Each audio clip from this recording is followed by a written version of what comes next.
ولادت کے طور پر خصوصی طور پہ منایا جائے، حکومت پاکستان کو بھی انشاءاللہ ان کے یوں سمجھیے کہ کر سکتے ہیں ثنا خانوں میں اپنا نام لکھوائیں گے انشاءاللہ۔ تو انشاءاللہ مجھے امید ہے کہ آپ سب بھی دنیا بھر میں جہاں کہیں ہیں سم تھنگ اسپیشل اس بار کہتے ہیں نا دنیا کا سب سے بڑا جشن منائیں گے، میلاد مصطفیٰ ہے، سب کو بتائیں گے انشاءاللہ عز و جل۔ اللہ کرے گا اس بار جو دعوت اسلامی کی پلاننگز ہیں وہ بڑی یونیک ہوں گی، آپ بہت کچھ نیا سنیں گے، بہت کچھ نیا دیکھیں گے۔ ہمارے نگران شورا نے ایک شاندار مدنی مشورہ دنیا بھر کے دعوت اسلامی کے ذمہ داران کے ساتھ کیا ہے، اور بہت کچھ نیا دعوت اسلامی آپ انشاءاللہ آپ کو نظر آئے گا انشاءاللہ۔ اللہ کریم ہمیں نبی پاک سے سچی محبت عطا فرمائے۔ اور یہ دراصل ہوتا کیوں ہے یہ میلاد مصطفیٰ منانا، جشن ولادت بنانا؟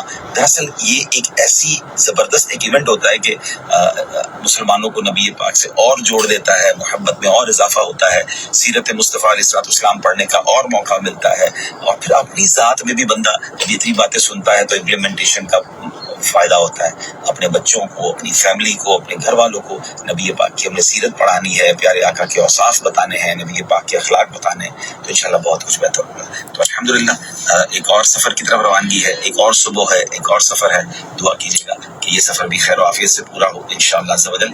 آج رات کا اجتماع تو انشاءاللہ امید ہے میرے سوشل میڈیا اکاؤنٹس پہ لائیو ہوگا، ہو سکتا ہے چیمبر آف کامرس والا بھی اجتماع لائیو ہو جائے، تو ہماری ٹیم وہاں امید ہے کہ کام کر رہی ہے اس پر، دعا میں یاد رکھیے گا۔